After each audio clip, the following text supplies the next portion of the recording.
Hello everyone, আসসালামু আলাইকুম সবাইকে। বিশ্ব ভালোবাসা দিবস উপলক্ষে আমার পক্ষ থেকে আপনাদের সবাইকে অনেক অনেক শুভেচ্ছা আর ভালোবাসা। আমরা ঈদ আনন্দ মেলাতে আসলাম।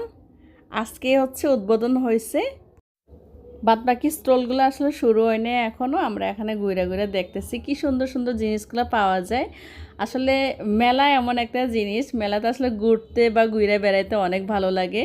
আমি আসলে ছোটোবেলাতে আমাদের এলাকার যে মেলাগুলা, ওই এলাকাগুলো আসলে দেখা যায়, আমি জানি না আগে বলছিলাম কিনা আপনাদের কারোর সাথে শেয়ার করছিলাম কিনা, আমাদের এলাকার মেলাগুলো দেখা যায় যে একদিন দুই দিনের জন্য হয়তো ওগুলো দেখা যায় মাঠে বৈশা হয়, আর মাটির সুন্দর সুন্দর জিনিস পাওয়া যায়, হাঁড়ি পাতিল যেটাকে বলা হয়। আর আমার কিন্তু ওই সমস্ত অনেক পছন্দের, মাটির পুতুল, মাটির হাঁড়িগুলা, মানে যেগুলোতে রান্নাবান্না করে খেলে আর কি না।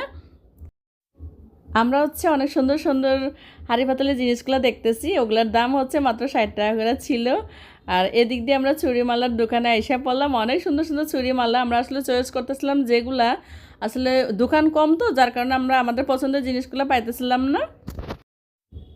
আসলে সবার চয়েস এক না, কারোর ভালো লাগে কারোর ভালো লাগে না, আপনাদের নাও পছন্দ হইতে পারে। আমার কিছু কিছু জিনিস পছন্দ হয়েছে। এই তো আমাদের শেষের পর্যায়ে আমরা এখন একটু ফটোশ্যুট করব, তারপরে চলে যাব। আমার এখানে একটা আপুর সাথে দেখা হয়েছিল, সে আপু আমাদের সাথে একটু ঘুরলো। তারপরে এখানে লাস্টের দিকে আমার কাস্টমারের বেবি আসে, আমাদেরকে জিজ্ঞেস করে, আন্টি আপনারা মেলাতে আসছেন ঘুরতে? আসলে আমার অনেক ভালো লাগে, যেখানে আমি যাই আসলে সেখানে পরিচিত মানুষদেরকে দেখলে আসলে অনেক ভালো লাগে। যাই হোক, আমাদের মেলাতে ঘোরাঘুরি আপনাদের সবার সাথে শেয়ার করলাম। সবাই ভালো থাকবেন, সুস্থ থাকবেন, সবাইকে আল্লাহ হাফেজ।